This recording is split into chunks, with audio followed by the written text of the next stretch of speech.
Well, good day, everybody. So here we go. It's Thursday, tomorrow's Friday, and there's another week gone. And the time is moving fast. It's the 18th of January, 9 o'clock in the morning here and evening over there on the other side.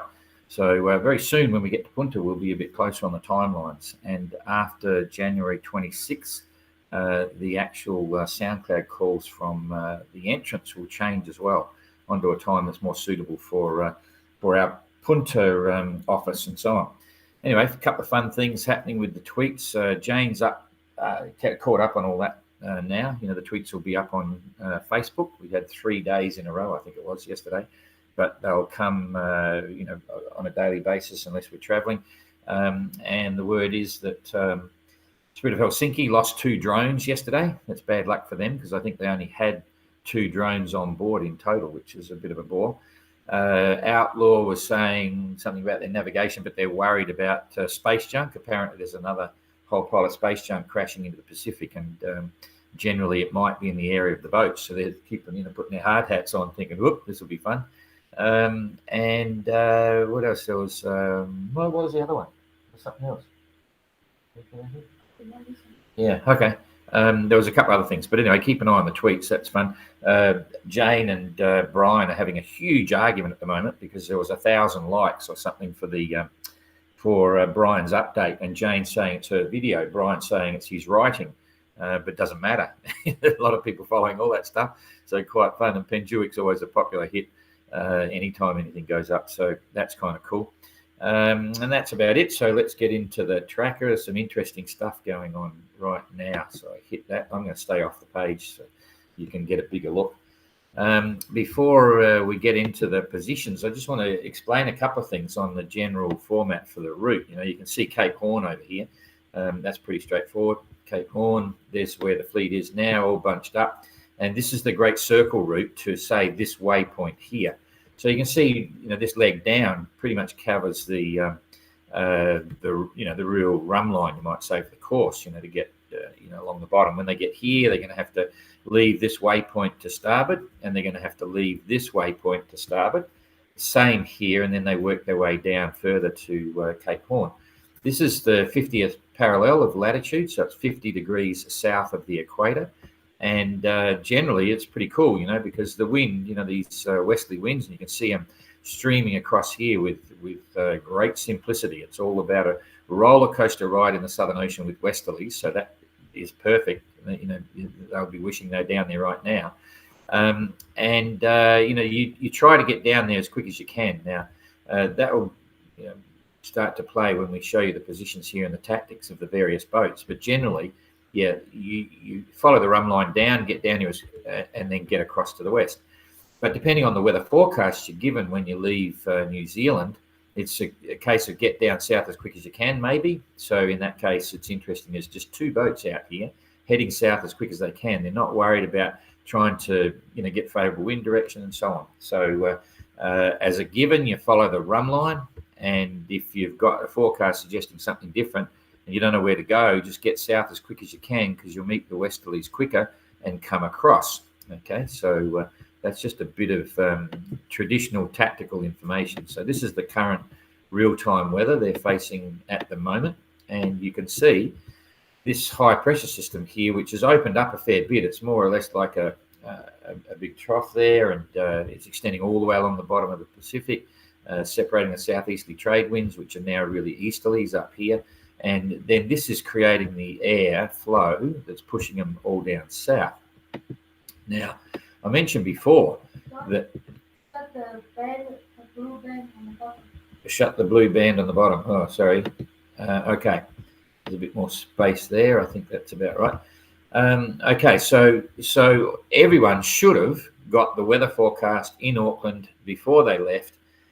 Print out every day if you want, call it what you like, for the next 7 days, because 7 days is pretty real. We're only 4 days out from the start. And so the forecast, compared to what they suggested 4 days ago, is pretty much spot on, okay? And this is suggesting to me that some people might not have really have done that, which I find hard to believe, because if we look at Outlaw, Rinzer on there as the navigator, he's pretty switched on. And I've got no idea while he's up there, because they've been driving into the centre of this high. It's not where you'd want to be. And I think what you're seeing here with Helsinki and L'Esprit de Keep, they're being forced to go out to the east now, simply because they got too close to the centre of the high in the beginning, and they've got to keep the apparent wind high to keep their boat speed up. So you've got a situation now where Helsinki's doing 5.3 knots, and they're really struggling. If they were to come down on the run line and be sailing down here to get south as quick as they could, the apparent wind direction and strength. You need to go back to share the screen. Now you're on mute. Ah, jeepers. Okay, so I forgot to share the screen, so you missed all of that. That's not right. Bloody hell. Okay, hang on. I want to get that on there. That's not working right. Okay, that'll do it there. So you should have me there. Okay, sorry about that, everybody. I'm now going to go back and give you that whole little talk again. We're only a couple of minutes into it, so in future I better get someone watching this all the time. Okay, so here's what I was talking about. This is very important to understand what's going on. If we go here, I need to shrink that down one more. If we pick it there. Okay, so what I was saying, once again, sorry everybody, I'm wasting your time, sleeping time or coffee time or tea time. Here's Cape Horn, here's New Zealand. This is the Great Circle route, the fastest track you can make to this waypoint way over here. And you can see it carries on down with the traditional run line to get to this waypoint, which they leave to starboard. They've got to leave that one to starboard and so on. So this is the preferred track. This is the 50th parallel of latitude, 50 degrees south of the equator. Roaring 40s through here, and there's a very constant westerly airflow all the way across the Southern Ocean here, and that's what you're trying to hook into. That's where the clipper ships went, and you want to get down there pretty quickly. So, and right now, you know, this will make sense when what I'm about to explain, because that's what you do. Get down there and run along the bottom. This is just a preferred track, you know, the current run line. But if you've got a forecast which is suggesting you want to get down as quick as you can break away from that and just head south. And if you didn't have a forecast, traditionally that's what you'd do. You wouldn't even aim for Cape Horn. You would just work your way south as quick as you can to pick up the westerlies and come along the bottom like that. Okay, so now I'll get rid of that. We're on today's weather. I'll build this up and look at the fleet here. Okay, and you can see, I failed to mention this big high. There's a big high here that's creating the airflow that's affecting the fleet. All right, and as I said, you should have got all your weather forecasting for at least the next 7 days, because even at 7 days, it's not too bad. And you'll know exactly what's happening with the weather graphically before you even leave port. And even if you're not using a computer routing program, you should create a general idea of where you want to go.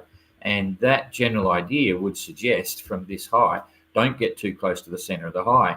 And you can work out where it is by knowing the barometric pressure at the center and looking at your own barometer. And if you're getting too close, the wind will die down. You can also tell where it is by the wind direction. You know, you can face it and put your arm out and you work out where the high or low pressure center is. So there's no excuse for that. And I'm surprised that there's a couple of boats so close to the center. Okay, that's the first part, because the forecast over the last 4 days has been really pretty much textbook what was suggested. Okay, a few little variants, but not much.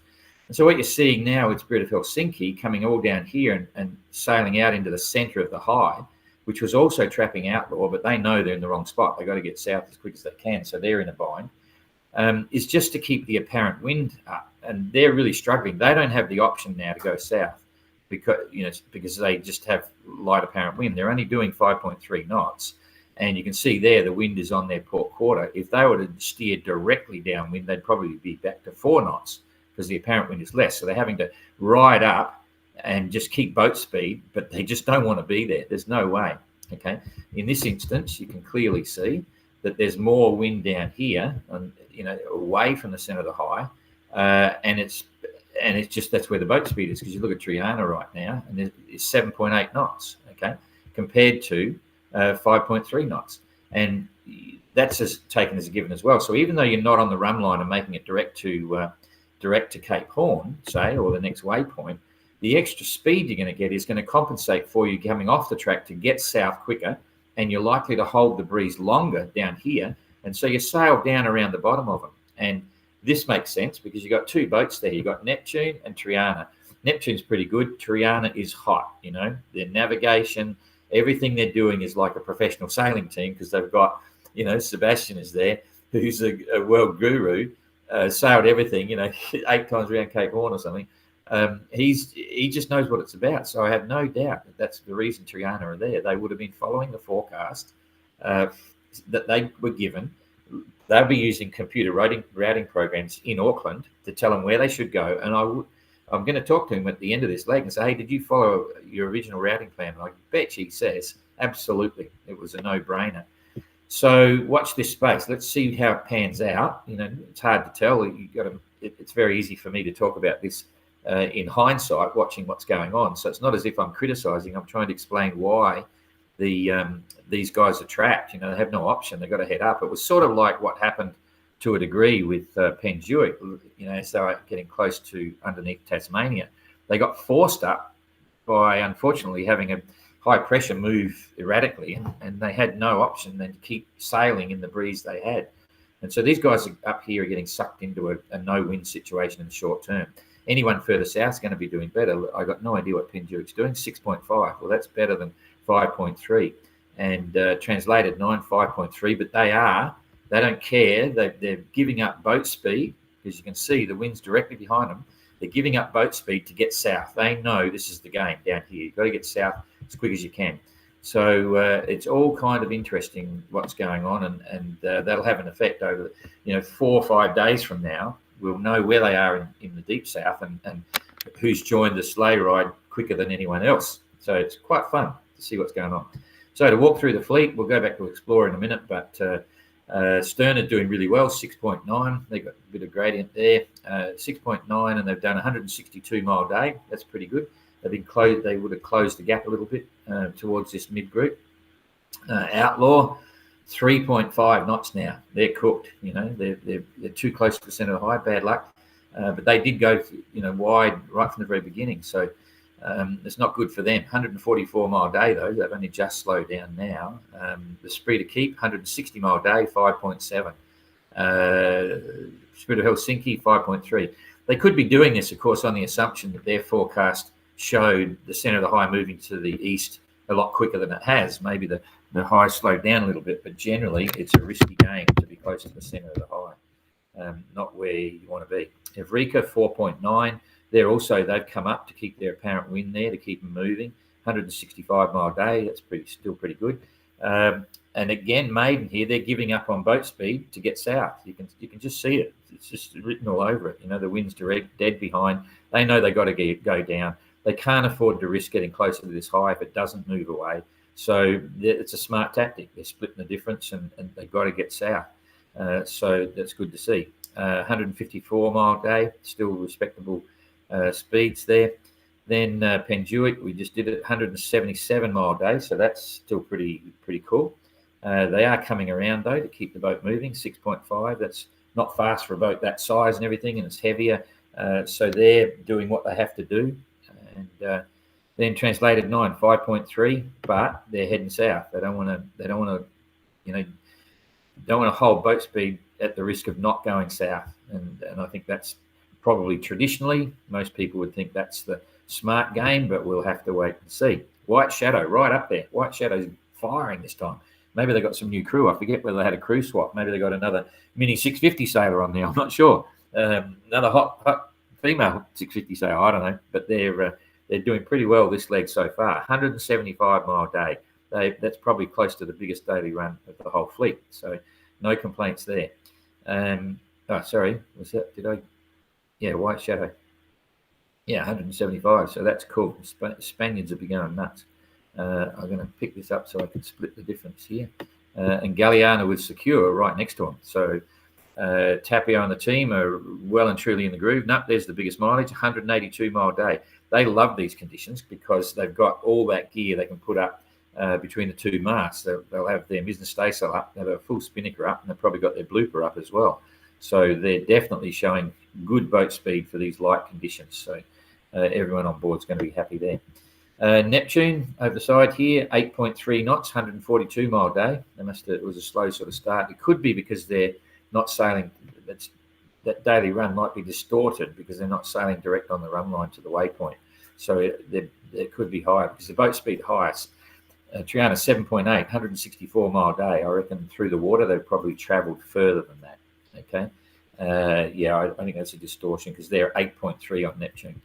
So we're going to have a quick. I'll push back, have a quick look at Explorer, and then we will. We'll talk about the weather going forward for a couple of days. Explorer's decided to call in to get a cup of coffee or a milkshake or maybe a hamburger on board.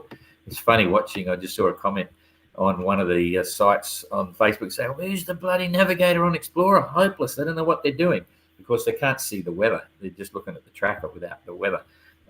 But basically, they've got it on the nose, and I think I would have probably been forced to do the same thing if I was down there. You're just holding one leg, keep it going. They've been comfortably in light windward work. No use doing the tack yet because you might waste a wind shift, and there has been absolutely been a wind shift that's swinging further around to the north. And you can see here they're still holding port tack all the way, but they've actually managed to curve their course with that wind shift. Eventually, when they get closer here, they're going to have to tack away, do a losing tack, but it might only be a short one. Okay, it might only be a short one there, and they might get to just squeak through here, and then they're away. So this is cool. This is exactly what I'd be doing. So what's happening to their weather in the next couple of days? What was it doing that?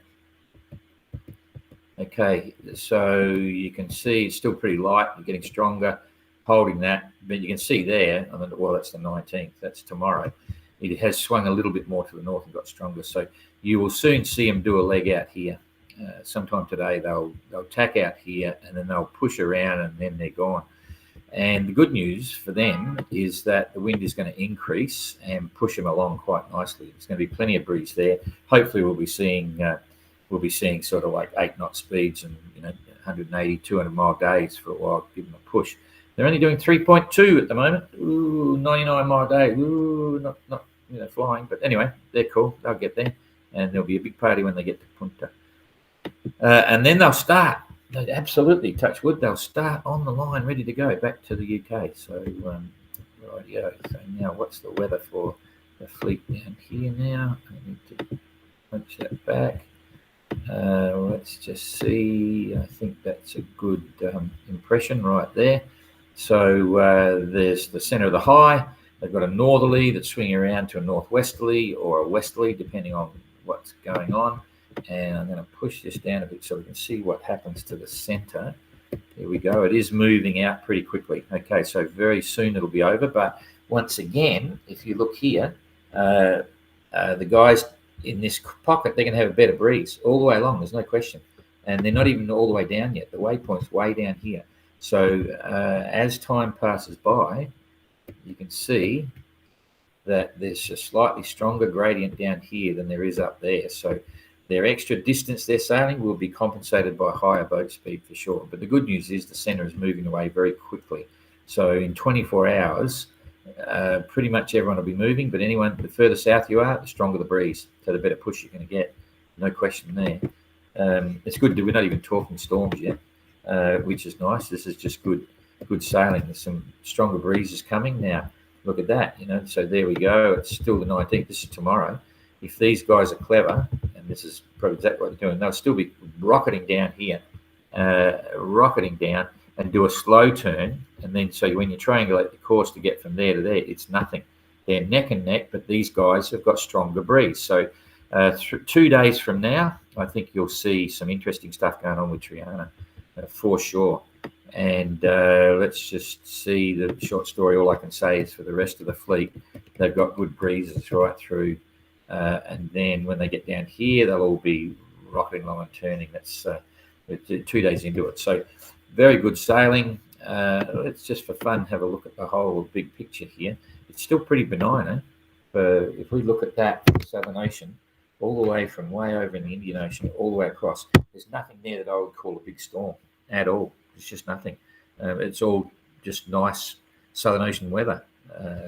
long may it last. We'll just see how long it's going to last. The one there is building up. We'll be watching that. That's the 23rd, but it moves away really quickly. That cyclone's heading over to Australia again, and there's lots of holes and hills and valleys across there, but very few, very low activity, storm activity. A couple of things building up there. So we may be lucky. We may be lucky. You never know. That's we'll look at the leaderboard. We'll look at the leaderboard for IRC. Handicap line honours is, well, it's not so easy to see who's there, so we'll go through it. So line honours at the moment, okay, there's nothing in it, but Penduic is leading in line honours, translated 9, just a couple of hours behind. Spirit of Helsinki, Maiden, White Shadow, look at that, jeepers. White Shadow's holding 5th in line honours. She's fine. And Galliano with Secure, Evrika, where we go, Esprit de Keep, Triana, Neptune. So there's only hours in it. There's not a lot in it with anyone. They pretty much line up abreast on the run line, except for Explorer, but we won't go there. Okay, that's all there. I'll come back here and see what's happening. Sorry about that mix-up at the beginning. Here's me. Here's my head, by the way. That's a headbutt to a winch on Explorer. Don't worry about it. But I bring it up. I'm a skin cancer person. I got them all over me. Over the last 30 years, I've had, I'm past 20 surgeries now to chop them out. And I like talking about it because it was all done when I was sailing. Never used to wear clothes, blah, blah, blah, cruising in different spots. But get your skin cancers checked. This one was a BCC, very simple one, that little one there. And I had about 6 burnt off yesterday. I've got a surgery I've got to do on this one down here, which is next to another big surgery one I had later. And no time to do it, but I'm okay for up to a year on that one, so I'll do that when I'm back in France. So all is good. It's my typical annual take on little skin cancers, so keep an eye on it, everyone. All is good. So questions now. I can't get to the Zoom blog here. Here we go. G'day, Andrew, Rob, and keep pushing that down. Nope. Neil, g'day, Neil, Judy. Thanks always, Tara. Alarm work tonight. Love Brian's updates and change video. Oh, so he's up. Okay, good on you, Tara. The screen was shared. Okay, I can't work out what that's there, but I think you got it in the end. Checking in from Mississippi. Yeah, bloody new computer. No, that was my fault. The computer, I'm getting used to it now. It's not so bad. Still got my other computer there. I'm running 2 computers at the moment, and all is good. Screen was shared from the beginning. Okay, I keep trying with this question. How much electronic help your navigators can use, or is it all log tables and bits of paper? They can't use any electronic navigation at all. We don't even allow them to use scientific calculators to shortcut on the process of computing their celestial observation. So when they use their sextant to take the site, they've got to do it manually. And they're usually using site reduction forms and site forms to work out the distance away or two from their assumed position, and then they plot that on their plotting sheet, which gives them their assumed position, and they transfer that to the chart. So there's no electronics at all. Having said that, there is a chart plotter with all the gear on it right there, and it's just got the sun cover on it. So there's a lot of honour involved. But everyone loves it. I have absolutely no doubt at all that no one's cheating with their navigation. They're loving it. They really love it. And all the crew want to learn it. There's a lot of new celestial navigators in the fleet, and they think it's great. So, and the electronic stuff is there for safety if someone's lost overboard or whatever with the whole thing. So, yeah, no problem. Hi, Don from sunny Punta l'Est. Oh, we're going to be there soon, Clara. We saw the whole screen from the start. Good. Okay, evening. From Italy, there's White Shadow. Yeah, they're going well, eh? I'm quite surprised. And it's very obvious. It's not, something's happened to those guys. Yep, Triana's always on the ball. No problem there. Maiden's doing well. Poor Explorer. If they didn't have bad luck, they wouldn't have luck at all. Look, you make your own luck. It's been a long story, and they're doing well. And the important thing I've got to say, through it all, the crew are having a ball. They are absolutely having a ball. And everyone's in the OGR for different reasons. So that's part of the game. Romania, Rez, g'day. Ada's got a Romanian background. You know that. Oops, I just skipped one. Okay, the screen was shared. Okay, the best is yet to come. Absolutely, sure is. All log tables and bits of paper. That's me. Oh, Jane did that. Thank you, Jane. Evening for Plymouth. Okay, that's it. So we'll see you again tomorrow. We will be travelling. Everything's fine up until Sunday, and then after Sunday there'll be. I can probably get Lutz to maybe drop in another tracker while we're travelling, but we'll be on the road for maybe 2 days. So I'll have a chat with Lutz and see what's going on there. Okay, thanks for that. We'll see you tomorrow.